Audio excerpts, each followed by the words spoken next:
چا زنا کړی دو او دې توبه وباسي نو آیا دته خدای پاک جل شانه مغفرت نصیب کوي یعنی د توبه قبليږي او کنه قبليږي ګران کتونکو دا ډېر زیات مهم او ضروري سوال دی دغه سوال تاسو ما سره په دغه کلیپ کې مکمل تفصیلا وګورئ او دغه سوال نور مسلمانانو سره هم شیر کړئ چې تاسو ما سره په ثواب کې پوره برخه نصیب شي او خلکو ته خیر ورسیږي او خلکو ته معلومات ورسیږي ګران کتونکو ټول لاول خو الله جل شانه په سورې بنی اسرائیل کې فرمای اعوذ بالله من الشیطان الرجیم بسم الله الرحمن الرحیم ولا تقربوا الزنا انه كان فاحشا وساء سبيلا الله جل شانه فرمایي چې تاسو زنا ته منځ دی کېږي ځکه چې دا یو فاحش او قبیح عمل دی او دا ډېر زیاته بد لار دو نو په دا وجه باندې الله جل شانه د زنا کولو نه بلکې د زنا ته د نږدې کېدو نه چې موږ تاسو منع کړی چې تاسو دې ته نږدې کېږئ هم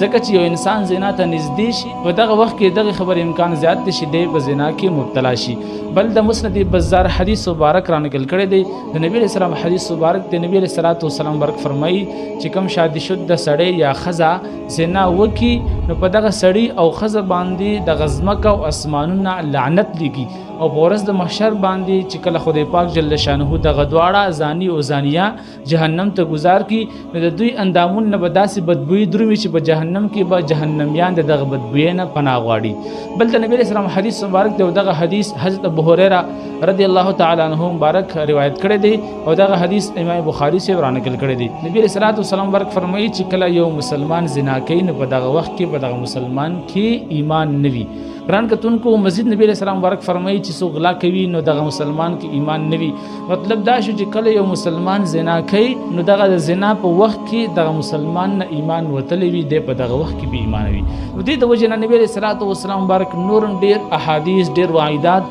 او د الله جل شانه وعیدات په دې باندې موجود دي باید چې د داسې ګناه نه داسې قبیح عمل نه داسې د کبیر ګناه نه چې دی انسان ځان وساتي او ځان ساتل خصا چې د هغې اسباب هم اختیار نه کړي هغې ته ورنږدې هم نشي ځکه چې الله جل شانه د دې نه منع کړي دي خو که چېرته یو مسلمان دی هغه خطاکار دی هغه سیاکار دی هغه کمزور دی هغه نه چې داسې خطا شوي دی او دی په دغه خطا باندې پښیمانه دی او د الله په حضور کې توبه وباسي نو الله جل شانه په سورې بقره کې فرمایي ان الله يحب التوابین ويحب المتطهرین بشک الله جل شانه محبت کوي هغه خلکو سره چې هغه توبه وستونکي دي او هغه خلکو سره چې هغه ځان پاک کوونکي دي نو الله جل شانه داسې خلکو سره محبت ساتي او بل د نبی اسلام حدیث مبارک ته دغه حدیث مسند احمد را نقل کړی دی نبی علیہ الصلوۃ والسلام مبارک فرمایي چې کله یو مسلمان په صدق دل سره توبه وباسي نو ګویا کې د ګناه نه داسې پاک شي لکه سره دغه مسلمان ګناه نه وي کړی نو دې د وجې نه که چېرته چا نه دغه